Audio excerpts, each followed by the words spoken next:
નમસ્કાર મિત્રો, વિડીયોમાં તમારું સ્વાગત છે। જે હા મિત્રો, અત્યારે હાલના મોટા અને મહત્વના સમાચાર સામે આવી રહ્યા છે। તો મિત્રો, સમાચારમાં વાત કરીએ તો પરેશ ગોસ્વામીની મોટી આગાહી।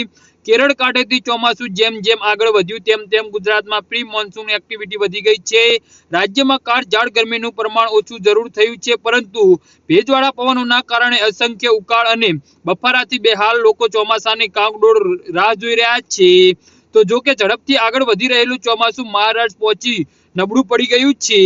જે હા મિત્રો, આ અંગે વિગતો આપતા જાણીતા હવામાન નિષ્ણાત પરેશ ગોસ્વામીએ જણાવ્યું છે કે નૈઋત્ય ચોમાસાની ગતિ મહારાષ્ટ્ર પહોંચીને મંદ પડી ગઈ છે।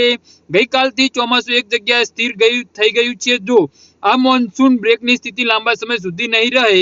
આ વર્ષે અરબ સાગરથી શરૂઆત મજબૂત હોવાના કારણે મહારાષ્ટ્ર સુધી ચોમાસું ઝડપથી પહોંચ્યું હતું, પરંતુ હવે તે પશ્ચિમ સાઈડથી થોડું નબળું પડ્યું છે। તો બીજી તરફ બંગાળની ખાડીમાં સક્રિયના કારણે પૂર્વોત્તર રાજ્યો જેવા કે મણિપુર, આસામ અને સિક્કમ તરફ ચોમાસું આગળ વધી રહ્યું છે। કે મહારાષ્ટ્ર ઉપરાંત ઓડિશા, છત્તીસગઢ અને ઝારખંડમાં પણ હાલ ચોમાસાની પ્રગતિ અટકી છે।